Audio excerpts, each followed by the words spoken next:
Hello luminaries, I am Lactio.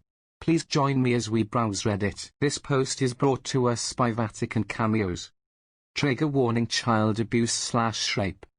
Okay, so this may not exactly belong in this subreddit, but I didn't know where else to post it. The woman in question is entitled, and she was legally a step-parent at the time. So, it kind of fits. If there is a better sub for this, let me know. Backstory: I met my wifey, in high school, and she was 6 months pregnant at the time. The bio father hereafter referred to as deadbeat dad was a complete deadbeat, and the only reason I even met the two of them is because my friend was sleeping with deadbeat dad behind wifey's back and wanted to introduce me to him. When the baby, DD, was born, deadbeat dad dropped out of school and changed his number to avoid wifey and the new baby. By the time DD was 8 months old, wifey and I had started dating. We graduated together, moved across the state to college, and went on with our lives as a happy little family. Fast forward 5 years. We have never heard from deadbeat dad, and until DD was 3.5, she and wifey still technically lived with wifey's mom on breaks and such in the same house they had always been, just a few blocks from deadbeat dad. Out of the blue, he sends us a message on Facebook asking to have DD over for the weekend. Apparently, he had gotten his new girlfriend pregnant and they had rushed to get married. Now the new wife, we'll call her Psycho, wanted deadbeat dad to have his daughter back. It had been 5 years, she didn't know him, and we didn't know what to say at first. Out of curiosity, we checked out both deadbeat dad and Psycho's profiles, and I nearly fainted. For nearly a year, Psycho had been collecting photos of DD from anyone's profile that would share a picture of her. Not only that, she was posting them on her profile as if she had been the one to take them.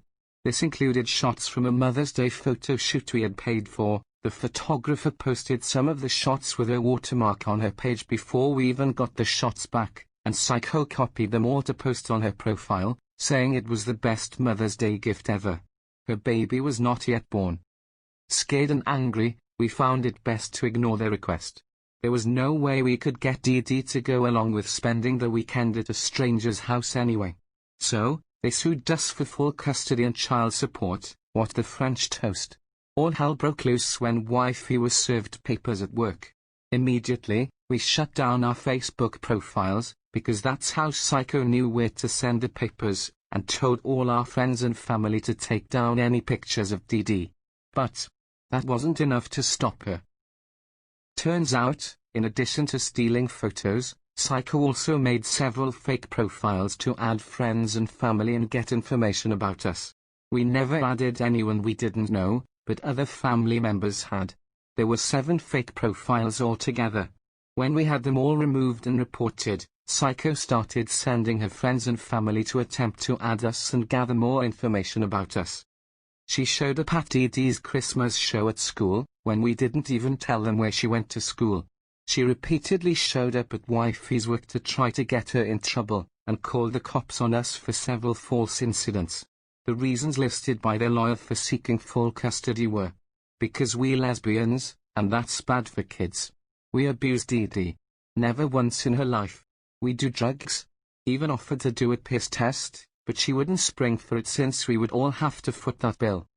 Well, based solely on the fact that over 5 years prior he had signed the voluntary acknowledgement of parentage, deadbeat dad got visitation rights.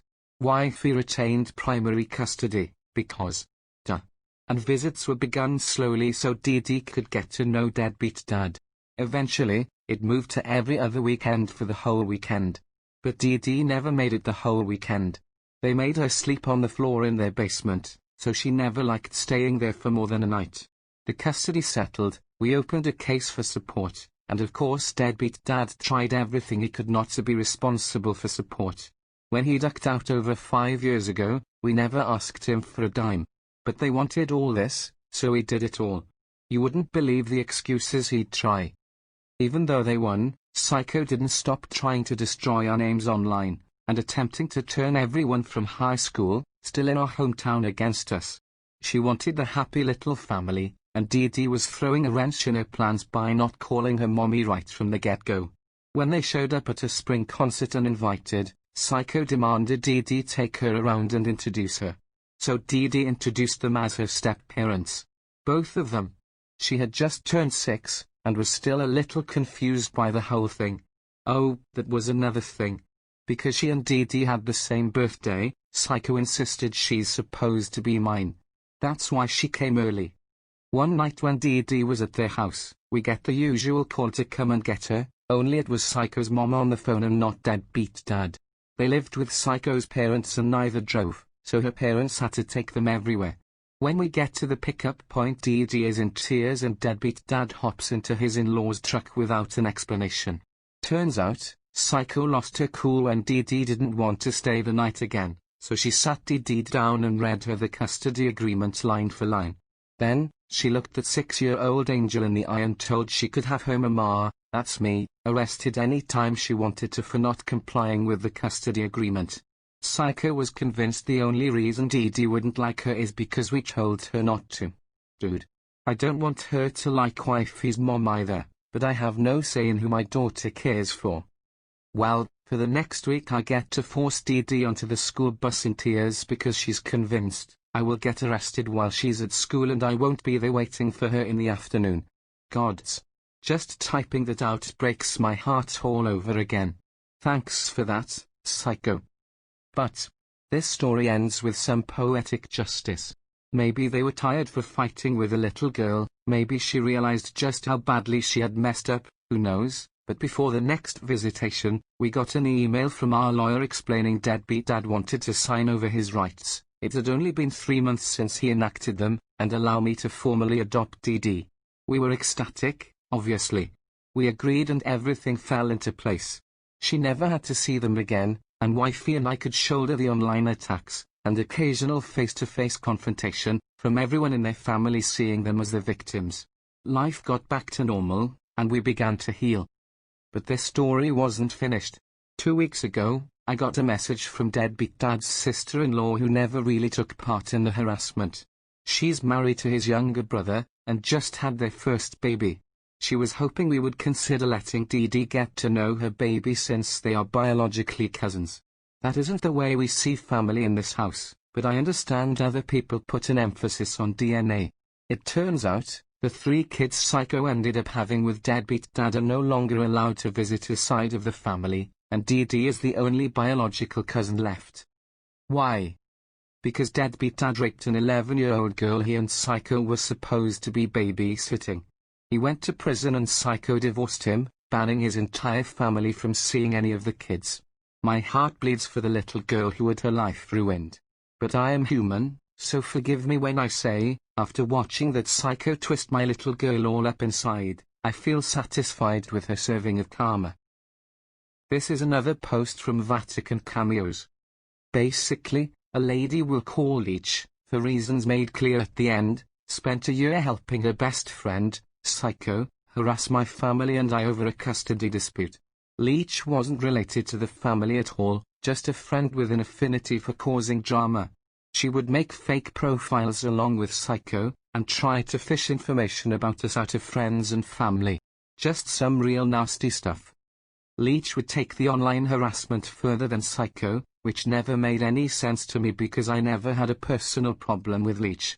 We had known each other back in grade school, and were even casual friends. She used our past history to try to weasel into my friends list, but I already saw that she was helping Psycho slander my name online and didn't buy into her malarkey. She then started copying my display pictures and making them into ugly memes. Any post I made public was instantly captured and mocked on her stepmother's support page. Leech was dating the best friend of Psycho's husband. Her boyfriend had a daughter from a previous relationship, and Leech was a proud and attentive stepmother. Most of her identity revolved around being a stepmother. The page on which she posted the memes she made and posts she stole had been running for a number of years and had nearly 10,000 members. She created it herself. She and Psycho also started a handful of other pages for the sole purpose of harassing and mocking us. A couple I had to have legally removed, police were involved and everything. This had been going on since before March, and for Christmas that year my wife's grandmother got each of the great-grandkids a 3DS. To save some money, she went to a pawn shop for some gently used consoles and games. This is where karma had dealt us a sweet hand. Nana had purchased 4 3DSs in total. The one my daughter just happened to get had a memory card inside full of photos. Upon a quick scan, I realized the people looked familiar. It was Leach and her boyfriend. Over and over, dozens of photos, some a little racy. Why else would I be given this opportunity? Of course, I was meant to use them, right? Ha ha. I immediately get to work, uploading every photo and file and set up a fake email account with bits of her information to make it look like hers. I joined any and all free dating sites I could think of, even downloaded some apps that aren't advertised as dating, but we all know that's how they are used. In short, I plastered her selfies everywhere. I refrained from using the inappropriate ones because I just didn't feel right about that. Implied loose morals was as far as I wanted to take it. I answered a couple of messages on each site to make it look more authentic, even sharing more innocent enough selfies to prove I was the real deal. A while ago, I had come across Leach's cell number online. She had shared it in a public comment and I was in the process of screen capping any post she made about my family. I had screen capped that comment too, but hadn't done anything with it. I was just gathering and retaining all the information I could, and my patience was about to pay off. After giving a few guys the number, I didn't bother logging on anymore. That was enough damage, I thought. It would be easy enough for her to prove she had never visited those sites, and they should be able to recognize the photos as being taken with the crappy lens of an early 3DS, but then the other boot dropped. After a few weeks, maybe a month, I go snooping on Leach's stepmother's support page to see if she had anything to say about my antics, but it was quiet. Weird. I check out her profile and find all her past posts have been hidden, and the boyfriend scrubbed of all photos available. When I check out his profile, there is this gigantic rant about unfaithful trollops. Oops. Turns out, Leach had been sleeping with her boyfriend's best friends, the guy Psycho was married to, older brother. It had been going on for some time and no one knew anything, not even Psycho. If the boyfriend hadn't confronted her about the random texts she was getting from horny guys, he never would have seen the other texts that were cleverly disguised to hide the affair. Being a self-proclaimed stay-at-home stepmom, he had visitation every other weekend and 2 weeks in the summer. Leach had no interest in holding a job. The boyfriend owned and paid for everything, including her cell phone. When he found out about the affair, he kicked her out of the house and took her phone. He pawned all of it to pay off some of the enormous debt she had put him in. The reason the 3DS was in the pawn shop at all was because he needed some extra cash. It was his 3DS, and he had pawned it for some money for a present for her. He wasn't able to pay it back in time and the shop owner resold the item. That's why the memory card wasn't wiped or anything. I'd say it was meant to be. Vatican Cameos leads a very complex, exhausting, yet interesting life. The characters that intrude upon her are a cavalcade of truly loathsome figures. Thank you for listening, luminaries. Kindly like and subscribe if you enjoyed. Lastly, please indulge me by pondering this quote: be careful when deciding someone is your enemy, as an enemy made is a friend forfeited. Until next time, luminaries.